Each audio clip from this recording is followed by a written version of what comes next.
Angry Bears Fan Podcast, episode 132. Coming off a huge Bears win, 31-3, I believe. I'm right. Yeah, 31-3. 31-3. 31-3 Bears, three turnovers for the defense again. Before we get too far into it, like, follow, subscribe, obviously, and we wanted to say thank you for everybody. We broke our 10K subscriber barrier. We're I checked right before we start. We're almost at 11K. We got a lot of traction this last week or two, gaining basically 1,000 subscribers in a week. So thank you everybody for tuning in, friends, family alike. We appreciate it. I know I've been making a lot of shorts and edits and sharing other people's edits, and that's played a big part of it too. But hopefully you came for that if you stick for the podcast. Yeah, I mean, 10,000 subscribers is a big milestone. I know we talked about it a little last week, and then just growing, even more so. Hopefully, we can get to that 20K. That's the next Yeah, milestone, and then yeah. just keep going from there. That'd be Looking pretty fantastic. achievable lately too. I know the shorts play a lot, a big role in it. You know what I'm saying? And, we can break down, these long podcast segments into some shorts as well, and get some views. But, we appreciate you guys at least, staying tuned in for as long as you do, as well as, commenting and engaging with us in conversation, because that is another, big thing as well. So we do Yes, appreciate free that. yes, free support right there. But back to the Bears. Big win, just what we wanted them to do. Good teams come out and beat down on the bad teams, and that's what we did. Not a lot of bad, so I'm sure we'll talk about the goods. Caleb looked very sharp. Defense was the best they've looked all year. Another three turnovers. I know we've said it time and time again that we can't rely on it, but it seems to be quite reliable. And the Bears defense have been extremely opportunistic. The defensive line was a lot better. The Browns were out there with a lot of backups on the whole line, so it was too big expected, but you gotta make plays when you get the chances, and that's what we did. Well, that's what you were saying. You said it as soon as we started this podcast, is that that's what good teams do to bad teams, is they beat up on them. Yeah, they were out, they were without four of their five starters that they had opening day. But, injuries happen. It's next man up. Good teams are able to, play through those injuries, as the Chicago Bears have, the Detroit Lions have. A lot of those teams, they win even with injuries.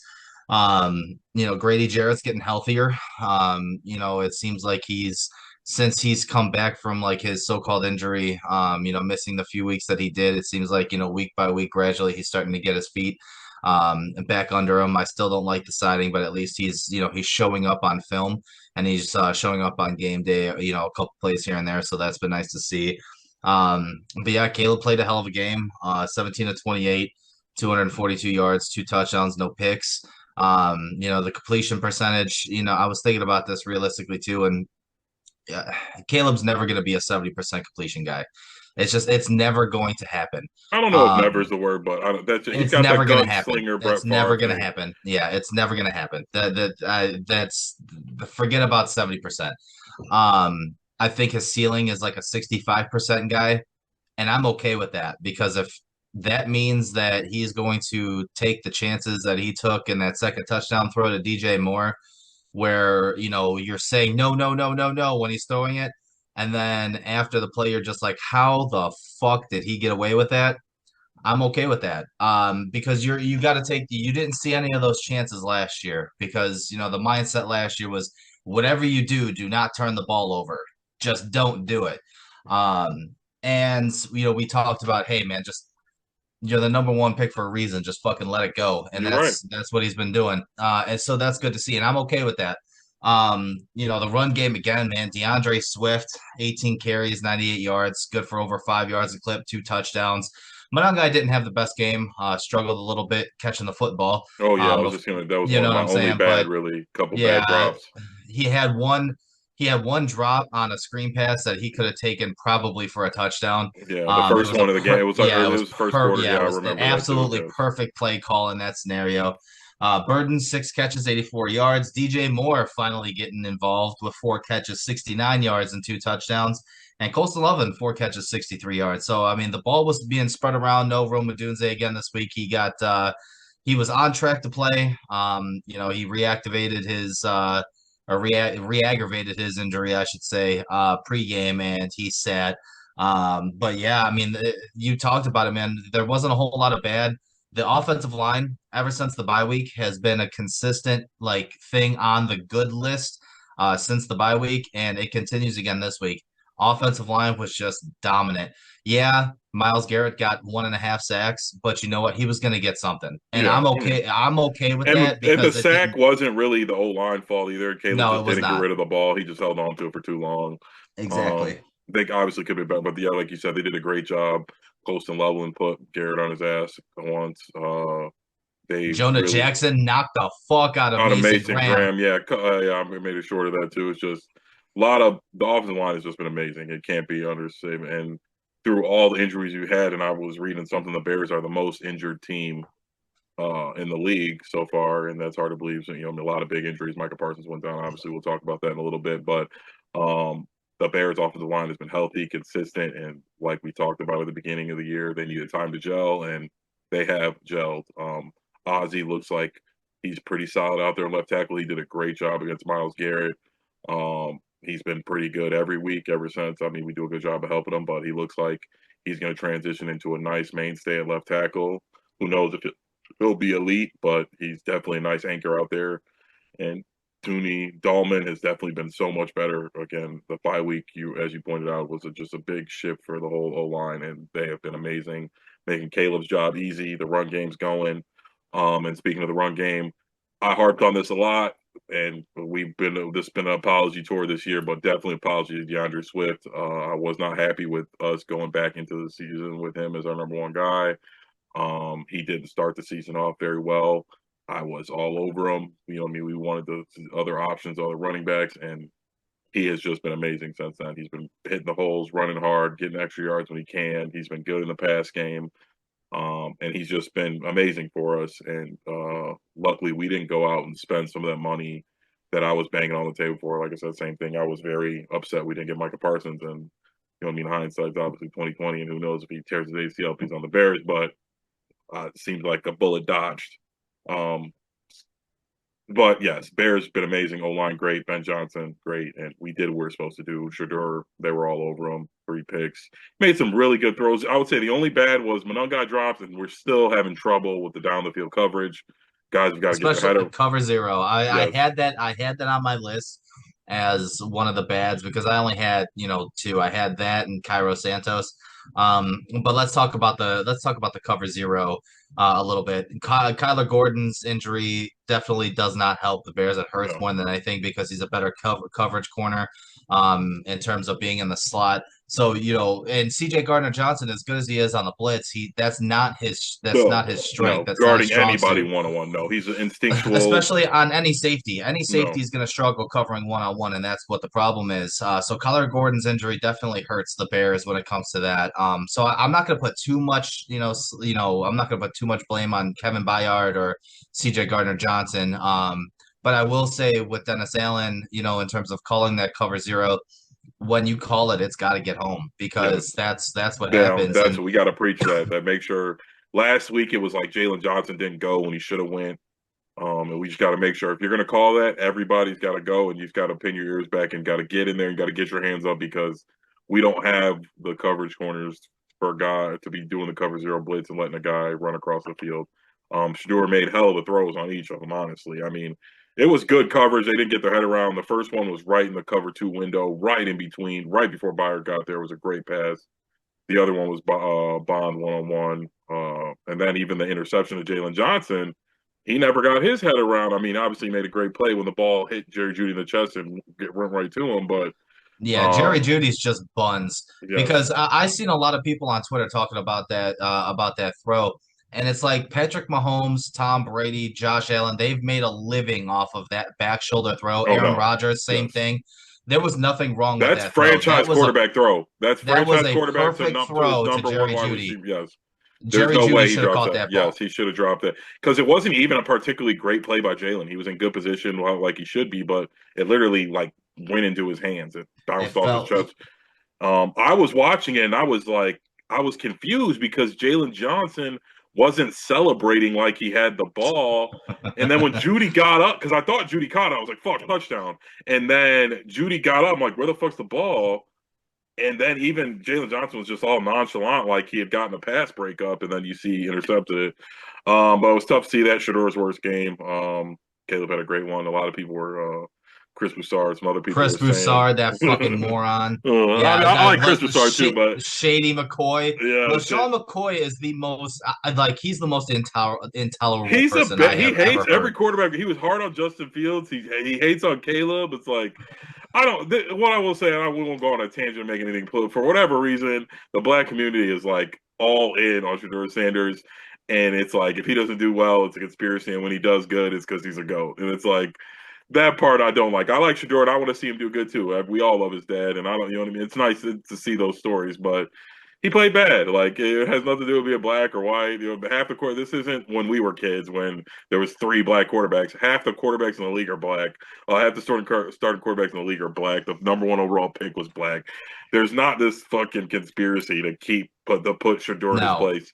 The NFL would love nothing more than Deion Sanders' son to be a franchise quarterback in the NFL. Like, you know how many? That's billions of dollars in jerseys and TV deals.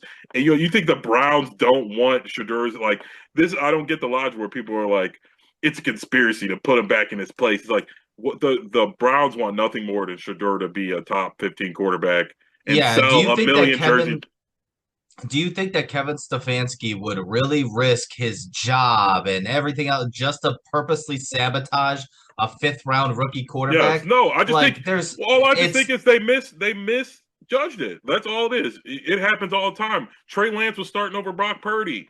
Like it happens. Like there's guys who are back. Kirk Cousins was behind RG3. Like it happens. Some guys develop better. They don't live up to their talent, whatever it is. But it's like I don't think it's too much of an indictment that you like your fifth round quarterback turned out to be better than the guy you drafted ahead of him. Like I said, Trey Lance you turned out to know suck. Brock Purdy was Mr. Irrelevant. Now he got a max contract and is a franchise quarterback. Are we saying Kyle Shanahan's an idiot because he didn't know right away that Brock Purdy was better than Trey Lance? Like, no, you gotta go out there in the game and we gotta see it. Like, it just happens like that. You know what the most impressive throw to me from Shador was on Sunday? It wasn't those deep bombs. It wasn't the back shoulder pick or anything else like that. That should have been a touchdown. It was the play that he made to Harold Fannin with Andrew Billings draped all Yeah, over him. yes, he makes it great. And that's the thing is that realistically, is he going to be a superstar? Probably not. Who knows? He's in the But Browns, so no. but you know what? Can he have a good career? Like, let's be honest, he's probably going to have a pretty decent career. Like, even if you like go like the Jacoby Brissett route where, you know what I'm saying, you're in the league for fucking 15 years and, you know, you make spot starts here and there a season or two for different teams. That's still a hell of a career. And that's a lot better than, you know, some of the things that people had him pegged for as a fifth round Yes. rookie. Do I think he can develop? Absolutely. But he's not going to be a scrub. No, like I That's said, crazy he to looks me. the part to me. I don't think anybody has it. I think a lot of times these things become political, but I don't know how.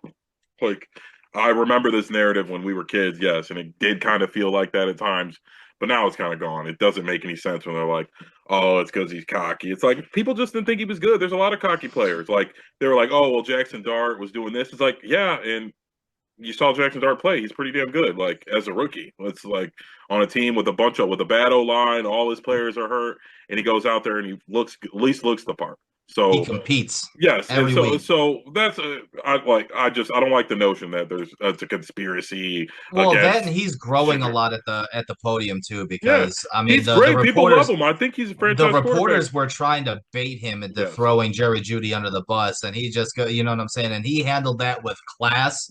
yeah. You know what I'm saying, like he's got the makings of a kid that can. If Cleveland decides that hey we're gonna give Shador a shot like a full shot next year to see I think they if will. he's the guy, they have all the draft capital in the world to put a pretty good squad around him to see what I they mean, can they do. have a pretty good team when they're healthy. I mean, they have a top five defense when healthy. They usually put together a pretty good offensive line. They're really banged up now, but you fill that in. You go get a couple wide receivers. Bond looks like he's good. They seem to have a connection. Bond's clearly better than Jerry Judy.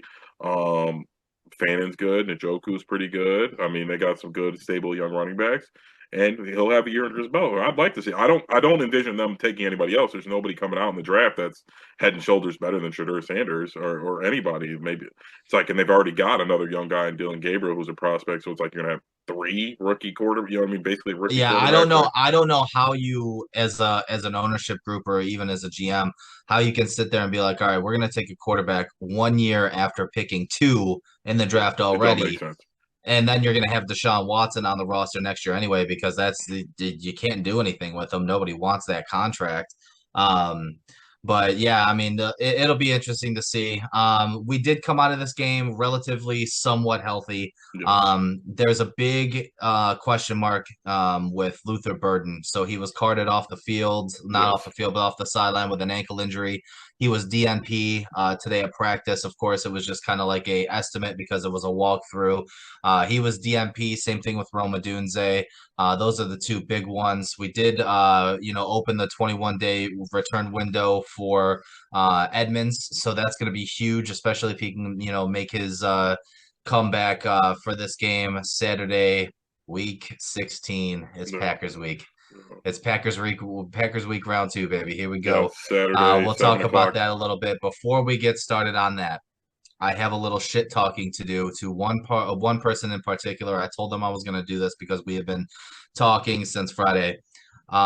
So on Saturday, me, the wife, and little man, we're gonna go visit an old high school acquaintance of ours, Mrs. Aubrey Fasciato, aka Fonzie, and her husband, and they're Packers fans. So we're all gonna, The worst kind of deck out in people. our we're gonna deck out in our Bears gear, and we're gonna watch them cry as we, have them hold this L for us. So I wanted to say first and foremost, fuck the Packers, Aubrey. This is gonna be a loss for you guys. I hope Yes. you enjoy it. Um, but anyways, back to the regularly scheduled programming. We're going into this game. Hopefully, Edmonds can come back and be healthy. And let's just get the elephant right out of the room, Sean. Micah Parsons out, Yeah. For torn the season. ACL. Christian Watson's out for the year too. He broke his collarbone, I believe, as well. Well, I Um, didn't I didn't get any confirmation of that. I was did looking to see if it was. I didn't see any confirmation on Christian Watson. I know he went to the hospital after the game, but he flew home with the team. I did not see his Oh injury yeah, you're right. status. Just saying, Boyd. I don't envision he's going to be playing this week. Yeah. Um, so that'll be good for the Bears. I mean, not good for them. We don't want to see anybody get hurt. I know we're Bears fans. We talk a lot of shit, and we might talk a little shit about Micah being hurt, but nobody wants to see any of those guys get hurt. I know I made a little joke about it, about saying, I mean, we dodged a bullet, and we did, and that is the It's the truth. yes, it's the truth of It's the going out truth. and paying money from these guys. If quarterback, DN, wide receiver, any of them, they get hurt, you're fucked. And the Packers are fucked. And luckily for us, hopefully we'll be able to capitalize on it. I mean, terrible timing for them. If they don't close the season out strong, they might not make the playoffs. And I know they wanted to sweep us. The rivalry is very important. We beat them in Lambeau, then they got their lick back, and I'm sure they wanted to sweep us this year. And we need to beat them. I mean, like we're talking about with the Browns, I know the Packers aren't a bad team, but they are an undermanned team right now, and we need to put our foot on their neck and keep it there. Because we got some tough games coming up. 49ers, they banged up too, but they're not laying down. There's going to be a tough Nope. game. Kyle Shanahan is he's a mad genius with the coach too. And the Lions will inevitably be fighting for their lives in that game. They'll have to win it. So everybody, basically all these games, the Packers have to win for the most part. I mean, if they lose this game, their season's in jeopardy. Same with the 49ers are probably going to have to win. And the Lions, how it's played out, they're going to have to win, and we need at least one of them. If we Yes. beat the Packers, we're pretty secure. Well, Um, so that's the thing is that if we beat the Packers and Detroit loses to Pittsburgh, we clinch a playoff spot. yeah, That's a way we can clinch, and it's the same way with the Packers. I don't want that to be, Yeah, you know what I'm saying? The Packers can clinch a playoff spot if they beat us on Saturday night and Detroit loses to Pittsburgh as well. I don't want that to be, yes, it is what it is. It's the truth. But like you said, I mean, this win, we control our own destiny. We're number 2 in the NFC right now, number 1 in the NFC North. We have to win this game yes. against Green Bay on Saturday. And it's not just for the reasons that you mentioned too. Yeah, Michael Parsons is out, but so is Devontae Wyatt. Their stud defensive tackle. That's why they were, so comfortable trading Kenny Clark to Dallas for Michael Parsons was because they had Devontae Wyatt. He's still out. Their starting right tackle, their stud right tackle, Tom's. He went out with a knee injury. His status is up in the air. I don't know if he's out for the season or not. They're You not. mentioned They're definitely not playing in this game. yeah, So you mentioned Christian Watson. Christian Watson. I mean that injury looked bad when I first saw it because he looked like he was in a ton of pain. So he's probably not playing on Saturday night as well.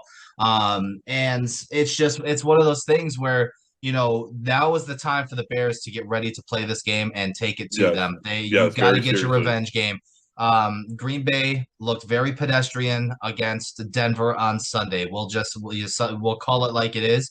Their defense is a very good defense. However, Bo Nix tore them up. I mean, Bo Nix looked like an absolute stud against this Green Bay defense.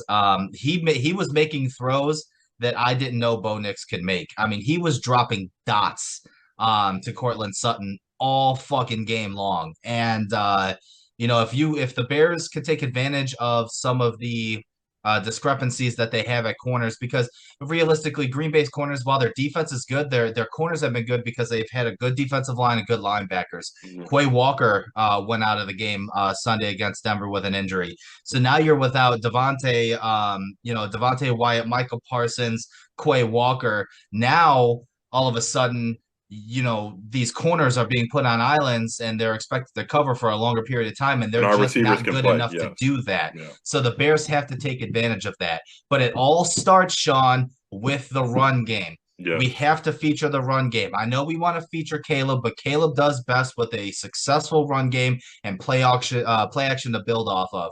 They have to feature the running game this week against Green Bay, and they have to take advantage of it with the play action. Hopefully, Luther Burden can play. I don't think Rome's going to play. Ben Johnson talked about how, sometimes you got to save the player from himself. All options are on the table in terms of, maybe they sit Rome for a few weeks to get him healthy for a playoff run, whatever the case may be. But Luther Burden, I feel like is just an absolute stud. And yes. I think he He changes looks the like the game. steal of the draft. Honestly, I mean, He there's a lot really of does. guys. He's second in the league right now in terms of rookies, in terms of wide receivers, behind T Mac in Carolina, and T Mac was picked 39 picks ahead of him, or whatever Yes, the case was. and Burden's missed what, 3 games, 2 games, Yeah, 2, 3. So yeah, and Colston Loveland. So the Bears have the number 1 and number 2 pass catching rookies, like according to PFF, offensively that's in fine. the I league. just posted Yeah, that right before we started. yes. Yes, they have the best PFF score, Loveland. Hey, I preach them up. I mean, I know you guys know I'm a Michigan homer, but I was very serious when I talked. I mean, I love the Bears too, and I knew Loveland was going to be good. I thought Loveland was going to be better than Warren. It didn't look so much to start the season, but I think it's clear now that he is better than Tyler Warren. Not to say that Tyler Warren's bad. I just think Colston's Loveland's the next man up at tight end, the new, what I mean, up and coming stud. He can block. He's got good hands. He's much faster than he looks, and he's just a matchup nightmare. And Ben Johnson's been being very creative in getting him the ball. And I do think they just need to keep doing what they're doing and get him the ball early. That gets him going, and then he's a tough cover for anybody. And Caleb seems to like to go to him too. Yeah, and that's the thing is that this game's going to rely solely on especially let's just say worst case scenario. Let's play a little devil's advocate here. Worst case scenario. Let's say Roma Dunze and Luther Burden are both out Saturday night against Green Bay. Essentially your pass catchers then become, I mean, they're probably going to activate Jade Walker Walker, to the yeah. roster, Honestly, I'd like to see but him out there again. I would too. I would too. After the Uh, preseason, I was honestly shocked that they didn't give him any tick at wide receiver. Kind of, we just got a log jam, but it would be nice to see him go out there again because I don't know. I liked his energy. I did too. But I mean, you're pretty much going to be running out DJ Moore, Olomide Zaccheaus, and Devin Duvernay.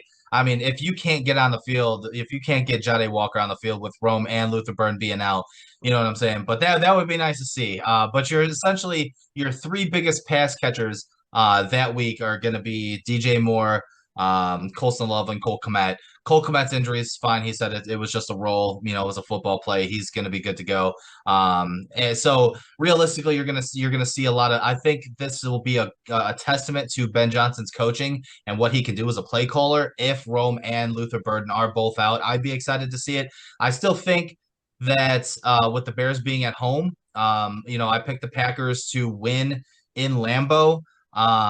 This game goes completely different. I think momentum now is fully in the Bears' favor, and I don't know. Maybe it's the optimist in me, Sean, but I see a game that gets out of hands, and injuries are just too much for Green Bay to overcome. Toyotathon Jordan Love did not show up against Denver. He threw two picks. I think that the Bears pick him off a couple more times. And I honestly, I 31-17 Bears. I think it's something That's similar, like 28-17. I do think the Bears are going to win handily. Um, I just think losing Micah Parsons is a big downer. Plus, on top of all the other guys, it's kind of just like your season's gone up in flames.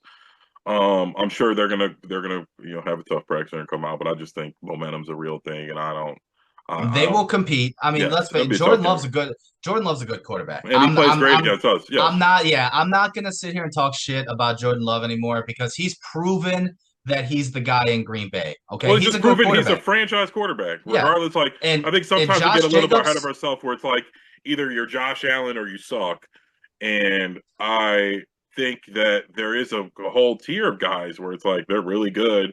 If he was on our team, we'd love him. And I think Jordan Love fits that category. Does he make a bunch of bonehead plays? Sure. I mean, he's having similar problems that Aaron Rodgers has, but I mean, they're the Packers organization. They do what they do, but I mean, they drafted Golden this year, but that's the first time they drafted somebody like that in a while. Their tight ends are usually, second, third day draft guys, even though they turn out to be okay. Um, but yes, Jordan Love is very good. We got to Josh come out. Jacobs is a stud. I think we need to do a better job. No cover zero on third down. I think that's his what he likes. I mean, it might be if Watson's not playing, I think we'll be okay. I think he's the real matchup nightmare for us when we play them. We just don't have anybody who can stick him one on one. Well, I think the speed is an issue, and if we're being honest, yeah, Christian Watson's a nightmare, but as much as a down season as he's had, I feel like in a cover zero scenario, Matthew Golden poses a significant risk to a safety if he's in the slot. Yeah, he You gets know what I'm saying? yeah. None of our safeties are going to be able to cover Matthew Golden one on one. It's just not going to happen. Um, so yeah. Oh, you know what we forgot? Actually, I'll bring this up real quick since we talked about the Green Bay game. Milestone accomplishment this past week. Caleb Williams threw his 1,000th career pass and in NFL history, in terms of 1,000 career passes, he has the least amount of interceptions in his first 1,000 career throws in NFL history. The previous mark was held by somebody I mentioned earlier, Jacoby Brissett. It is now Caleb Williams. And if you're looking at career Aaron touchdown to interception ratio in NFL history, Caleb Williams is number two at 3.9. It was Behind, first 1,000, right? yes, behind Aaron Rodgers, which Yes. I mean, some big I names, and mean, we don't want to get too far ahead of ourselves, but I wasn't always super high on Caleb, and there's still a lot to be desired. I won't say a lot, but there's still some things he can clean up and be better. But he's the guy, and Ben he is the Johnson guy. We Ben knew. Johnson has brought it out of him. Hopefully, like you said, he can clean up the little stuff, dink and dunk a little bit better. But like you said, that touchdown throw to DJ Moore, I mean, there's not a lot of guys who can do that, and people say yeah they can, but it's not that the guys that can do it that will do it and have the ability to put it right there where they want it. Um, he just needs to get a little bit better on the touch on the deep throws, but those like 30-yard fitted in the window throws, I mean he's got, you know what I mean, he's as good as anybody at that, putting it in there on a rope, and yeah, it's going to be special. He's a leader of men. It seems like everybody rallies around him. All the things that we were worried about because of the nail polish or the California USC lifestyle, whatever, he's clearly put all those to rest. He's been out there in the cold weather games slinging it. And personally, to me, he's lived up to all the expectations. I know you know what I mean? I've made snide comments and, this and that, but I mean, we were 5-11. I didn't like that, and I'm not going to put all the blame on him. I thought we should have been better, and we can blame it on whoever. But even in that terrible season, it was one of the best Bears quarterback seasons we ever had. And he doesn't throw interceptions. He takes care of the ball. He runs when he has to, and I'm excited. Like I said, 10 wins. Who would have thought that we would have 10 wins with 3 games to go? Yes, Like I thought we were going to we get our might get 10th 10. win. I thought 10th was like the peak, like the most we were going Yes, to get. And now, honestly, if we end the year with 10, we're going to be extremely disappointed. And 2 or 3 years from now, we might look back and say, hey, that was a great first season for Ben Johnson. But this year, right now, you know what I mean? Honestly, if they don't win 12, I'll be disappointed. I think we owe the Packers and the Lions one. And for whatever reason, kind of like the Rams, we always play the 49ers well. No matter how good or bad we are, I feel like we always have we play them well. Same with, like I said, the Rams. Like, for whatever, the Rams are the best team in the league, it looks like to me, maybe second best.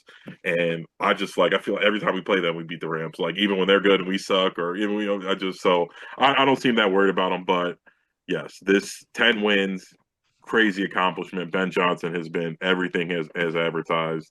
The culture has completely changed. Um, and I'm looking forward to moving forward this year, and just who we're going to add in the offseason, who we're going to draft. Like, I was skeptical on these guys, and I'm with Luther Burden and Colson Loveland. As much as I like Loveland and all of them, I wanted some defensive guys, and we probably could use them. But it seems like he was right. Like you said, they're the number 1 and 2 pass catchers.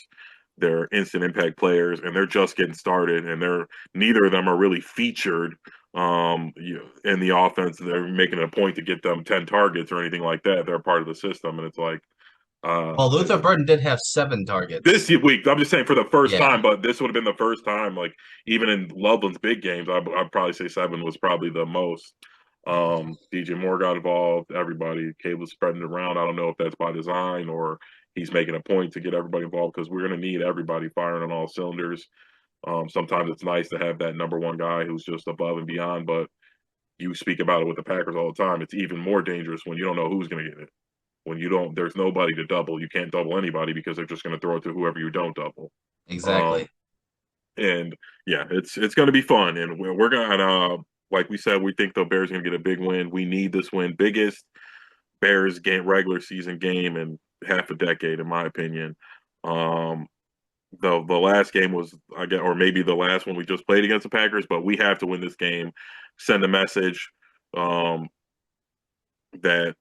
we're for real, and the Packers aren't just going to run roughshod over us anymore. Just looking through historically how they've been beaten down on us, like, I Yeah, felt it was bad. one thing. It was one thing to be competitive in Lambeau and be within a couple yards of tying that game. Now you're at home. You, like you said, you have to send the message that you have arrived, and I feel like they do that um, this week on Saturday. Um, I've got this week. I actually came prepared, Sean. I have Week 15 factor cap overreactions. We haven't done this in a few weeks, but you know what? We could always use some short clips to help out with our Oh yeah, shorts. for sure. So, for question number 1, after being 14-point favorites, Seattle took a last-second field goal to beat 44-year-old Philip Rivers off of his couch. He needs to reset his clock so that the NFL would pay insurance for his 10 kids and his grandkid. Okay? So I'm going to ask you, factor cap, Seattle is going to fall victim to Sam Darnold turning back into a pumpkin. Yes, I mean, you should already know the answer. I've been saying that all year. And I'm not to hate on the Seattle, and that was a weird game. It was like a huge game. Philip Rivers come back. There's a lot of energy and momentum and weird stuff. I knew they weren't going to beat them by 14. I knew that they were going to. It was in Seattle. I just knew that, like, the Colts were going to run the ball. They were going to throw 1-yard passes. They were going to fucking run the play clock down. They were going to try and grind out a win. So I knew that. It was impressive to see Philip Rivers go back out there again. He looked so out of shape. He looked like Big Ben to me. Like, he was just so big. Um, on ESPN 100 they were saying today who would what quarterback would I want to see go out there? And I think only guys like I think Big Ben's the only one that comes to my head just because they're all old and fat, and he's the only one who knows how to play being fat. Like Phillip Rivers, just he looks. I mean, he wasn't a small guy before, but he looked like Big Ben to me. He just was like bulging out of his pads. But hey, man, it's everybody's dream. Even you know what I mean, laying down at night. I'm sure Phillip Rivers was watching the game on Sunday thinking, man, I'd probably still go do that. And it was a fun story for the NFL for him to actually go out there, and he did do it. I mean, obviously didn't win, but he threw a touchdown after sitting What? on the. You know what I mean? He was coaching high school football. And Uh, he was on the ballot. I mean, yeah, he wasn't gonna get in the, no, his first year, his first year or whatever, but he. he It's gonna was be a on long the time before he ballot. gets in. Like It that's was he? How has it been 5 years since he stopped yes, playing? yes, Man, man, we are yes. getting old. Has it This really was been? his first year. This was his first year on the ballot. And since he took a snap, since he was activated to Does that the reset him? active roster, his eligibility clock reset another 5 years. What would have happened if he got nominated? Well, I guess it's after, so it wouldn't matter. Okay, that's interesting, man. Well, that again, fun. Man, I haven't didn't believe it's been 5 years since Philip Rivers retired. Man, that's even more crazy. I thought, for my head, for some reason, it just felt like 2 years ago. But No, it's yeah, been like 5 years. man. Oh, but it was great. It was fun to see him out there and see some of our childhood guys. Like you said, we don't. He's not. I don't know if he will make it in the Hall of Fame, but guys like us who watch football our whole lives will never forget Philip Rivers. He was, you know what I mean. Well, he's definitely in the Hall of very, very, very Yes, good. like I said, just Um, memorable guys. If he would have got a Super Bowl, he'd have been it. You know what I mean? It's like I you I say that, but you say Matthew Stafford's not a Hall of Famer. I guess that's true. I don't know. Come on, bro. Come I on. don't have to be consistent in my sports. Matthew Stafford He is a played Hall for of the Famer. Lions. Well, now he is going to Matthew be. Stafford is a Eh, Hall of Famer. I think so now. I think some of these guys, I didn't He's so believe. good. Yes, I Matt think Stafford's sometimes when I so made some of good. those statements, I didn't think that they were going to continuously play as good as they did. Like I didn't think like, oh, that I thought that was going to be like his farewell tour Super Bowl, and like he's been just. I mean, they haven't won another Super Bowl, but he's been, when healthy, one of the best 10 quarterbacks in the league every year. But yeah, I think yeah. Now, it's guys play longer too. It's like Matt Stafford's gonna play for what, another 2 years? I'm guessing. I mean, Probably. unless they win, he might retire off of that. But he's got a couple more years left in him. Statistically, it'd be impossible to keep some of these guys out. But I always like Philip Rivers. I think is he's a good representation of what I love about football. Just like good-hearted, fun, hardworking guy, regular Joe, family man, but he just like took it very seriously, gave it all he had, was very enthusiastic, and again, it was great to see him go out there and get to play one more time. Um, is he playing this week? Oh yeah. That's gonna be. We had freaking Philip Rivers come back, Jameis Winston catching touchdown passes.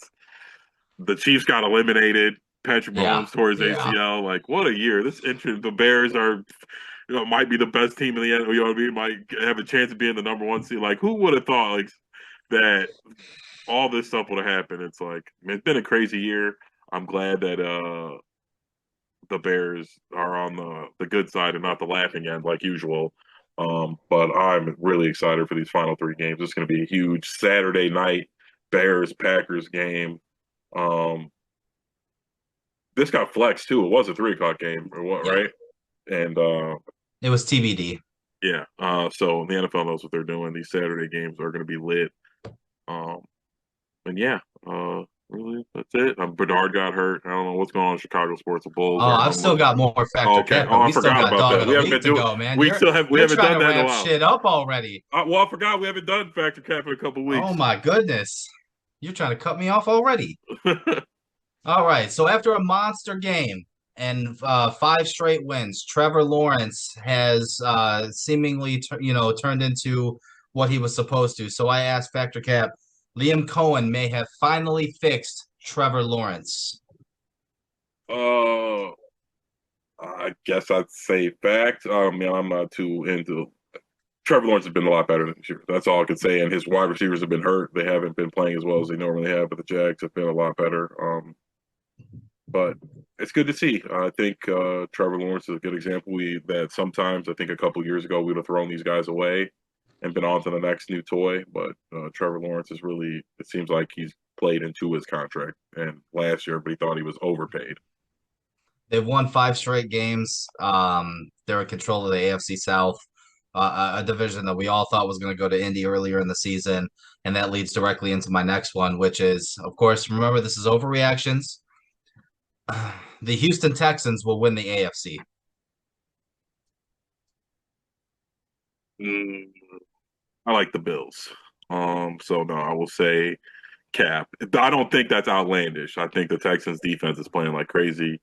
Um, Their and CJ, defense is legit. yes, they're really good. They're But so, and CJ Stroud's not turning the ball over. and I know Josh Allen had some down games, but with Patrick Mahomes out, looking like Lamar might not be in either. If Josh Allen doesn't win this year That's what I'm saying. with a No Patrick Burrow, no Mahomes Lamar. monkey off of his back, Yeah. but how Buffalo Bills would it be to run into a buzzsaw like the Houston defense? And you know what I'm saying? And in a year without Patrick Mahomes, Lamar Jackson, Joe Burrow, and all of a sudden you lose to CJ Stroud and the fucking Texans. Like that would be So so Buffalo. what's it gonna be like? Fucking Phillip Rivers, fucking Josh Well, no, Allen, you got Aaron Rodgers. it's gonna be Bo Nix, it's gonna be Drake May, it's gonna be CJ Stroud, it's gonna be Josh Allen, it's gonna be like you said, it's gonna be fucking Aaron Rodgers. Like there's a lot of uncertainty in the AFC right now. Like obviously you trust Josh Allen more than any of those other Yeah. guys in the AFC, but man, that Houston defense is so good. And that leads me into another factor cap. The Patriots will blow the AFC East division lead. What's the records right now? They're 11-3. Buffalo is 10-4. Let's see. I know the Patriots play somebody good this week. They play Buffalo. Yeah. They were up 21-0. No, I'm talking about this upcoming week. No, oh, this upcoming. That was crazy. I turned the game off, and then I said something like, somebody was like, "Oh, you watching or you see what's going on in the Bills game?" I'm like, yeah, they're getting their fucking asses kicked. And I look, and they were up 24-21. I'm like, what is happening in this game? Let me see. Who do the Patriots play their last 3 games? I don't know. Like I said before, I got a lot of faith in Josh Allen. I've always liked him. They play the Ravens. Ravens, Jets, Dolphins. They split because they beat the. I don't know who's got the tiebreaker then. Bills play Browns, Eagles, Jets. Both teams are going to win at least 2. 2, yeah. They got a maybe. I'll say Cap because it looks like maybe they'll tie. If they tie, I don't know who's got the tiebreaker. I don't know either. That shit's all too complicated it's weird too. for Yes. me. So I'll say Cap. I think the Patriots have been good. I don't really think they played bad, and I don't think that loss was a huge indicator of anything. I think Josh Allen's really good. He's played in a lot of big games where he's had to come back against much better teams and younger and more veteran teams than the Patriots, and he did. Well, the Patriots have already beat Buffalo in Buffalo. Yeah, that's what I'm saying. So, yeah, like I said, I don't think it's an indictment. So I think the New England Patriots will continue to do what they've been doing. So, at least I mean, I know they're a 2-point underdog in the games of the Ravens, but I don't think anybody will be surprised at all if they go in and handily beat the Ravens. At least not this year. And the Bills, the Eagles they need that win, so we'll see how that one goes. But like I said, I'm excited to see Josh Allen, Drake May for the future. Last one for this week. I talked about it a little bit last week. I threw out a crazy scenario. But I'm going to ask you, Factor Cap, Joe Burrow will request a trade in the offseason. This offseason, no, I don't think so. I'll say Cap. I think it might be coming. I wanted to broach this topic because as much as I like Joe Burrow, I do not like seeing stuff like that. Especially not after they gave you all that money and they gave your friends all that money that you asked them to give them. And then to make it, you know what I mean, to make vague comments like, "Oh, I want to win." It's like you got to score 50 points. You just threw fucking 3 interceptions and didn't score anything. Like, I'm not saying that the defense can't be better, but you can't pay Jamar Chase $40 million, T. Higgins $30 million, you $50 million, and think you guys are going to be fielding a super team. Like, sometimes you have to, if you want to be great, and Patrick Mahomes did this, and you know what I mean, they're about to have to reset their dynasty, but You can't take the max. You can't. You're not going to have a Jamar Chase. Did Rob Gronkowski get paid a whole bunch of money? No. You got to have yes guys who are willing to take cuts. And unfortunately, you hitched your wagon to Jamar Chase, who, and no offense to him, get your money. I'm not going to talk shit about these guys not getting their money, but this is what predicament. You knew what it was. You got hurt first of all, and then put them in the trick bag where you came back and you had to win every game, and you've gotten hurt every single year except for one. I think even the year they went to the Super Bowl, he was hurt for a couple of games. So for you to get up on the podium and to be making comments like, if it was one thing, if he was like talking about an injury or something, but he was like, "Oh, I'm not having fun playing." Well, like, win, motherfucker. Like, are you saying like, unless you're on a fucking super team, LSU with the fucking 20 draft picks, you're not having fun? Like, this is the fucking life. Like, you're a football player and you make fucking $55 million a year, and you're up there talking about how I'm not having fun doing this anymore after they've been paying you to be fucking hurt all the time. Like, I like Joe Burrow. I just thought that was like some, again, like, you guys make too much money for somebody, guys like us who would, honestly, I would pay to play in the NFL. Like, if I was good enough, even if I was good enough, like, I would go do it for free. We would go play for free. Like, if we, you know what I mean? If we weren't worried about getting hurt or the obligations to our family, like, we wouldn't, it wouldn't take millions of dollars for us to go. And again, I'm not hating to make your money, but it's like, seem like a fucking little ungrateful, spoiled little brat when you're up there making comments like that after you're the reason their season's ruined. Like, you I played think bad in a must-win game where you threw two fucking interceptions. One was a pick six. You lost the game the week before because you threw a fucking interception on a screen pass. You were hurt fucking 6 games out of the year and like a non-contact practice injury or some shit. It's like, for the second year in a row, and then you're up there like complaining about how the season's not. It's like, I'm sure the fucking owner feels the same way when he gave you $50 million and you're fucking sitting out, like, and he's got Joe Flacco at quarterback, like, and you want to go. It's like, what the fuck? It's, I did not like that, and it's like he lobbied for Jamar Chase to get paid, and rightfully so. But the T Higgins one, it's like, you signed T Higgins, and this is what you got. Like you said, you guys are going to have to drop that 40. $30 million that went to T. Higgins sure could have went a long way on that defense. Offensive line, defense, maybe some running back help. Like, I could have won a lot of places. And you're fucking Joe Burrow. You're supposed to be on. And T. Higgins is good. I'm not saying he's not worth the $30 million. It's just like, you decided. They basically let you decide. And the Bengals usually don't pay money like that. Yeah, you pretty much handicapped. He handicapped himself in that So it's situation. like, I I want to think see he you go out there. requests a trade, but I don't think the Bengals actually make the trade unless they get What? something. You know what I'm And saying? like, I've seen weird one, like you were talking about, like multiple firsts, JJ McCarthy and another player, like maybe like, does somebody do that with a guy who's been hurt every single year and talking about he wants to retire though? Like, who's going to even do that? Nobody wanted to give up 2 firsts for Lamar. The Jets.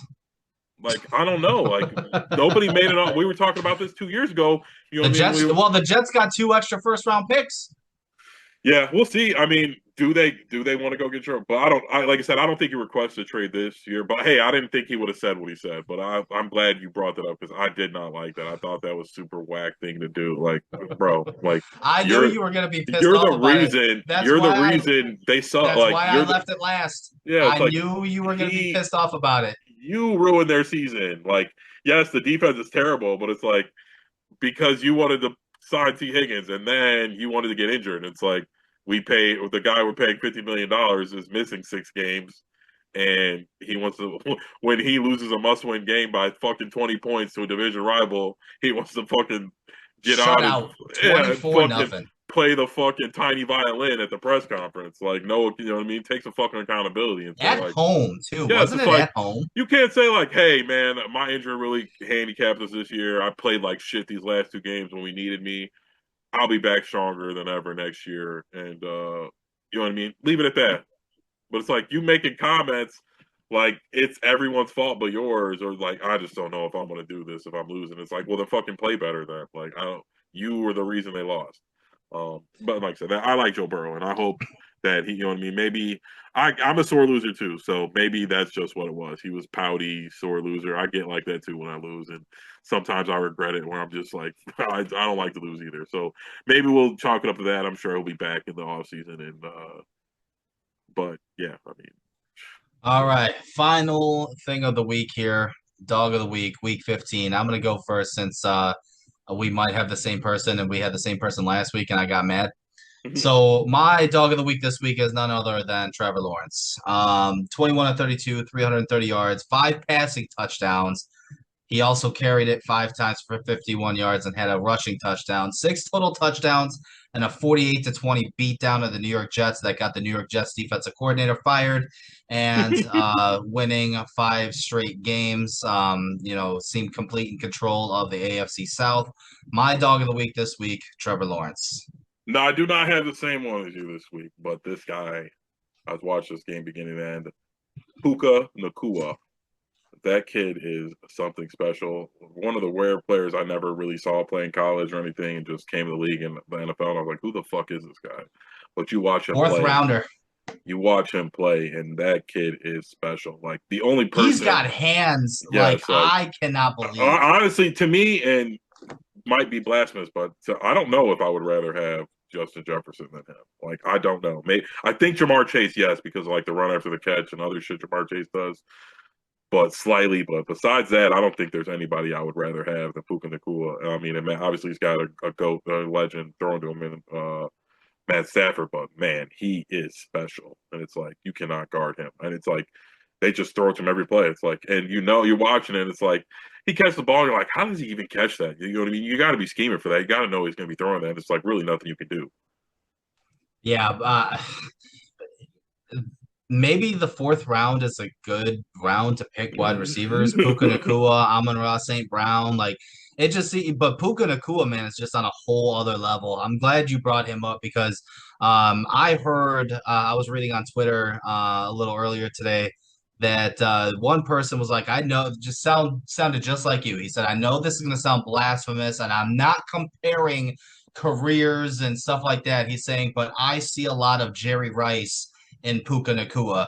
And I can't really blame him. Like career wise, obviously, there's no doubt Jerry Rice is the GOAT.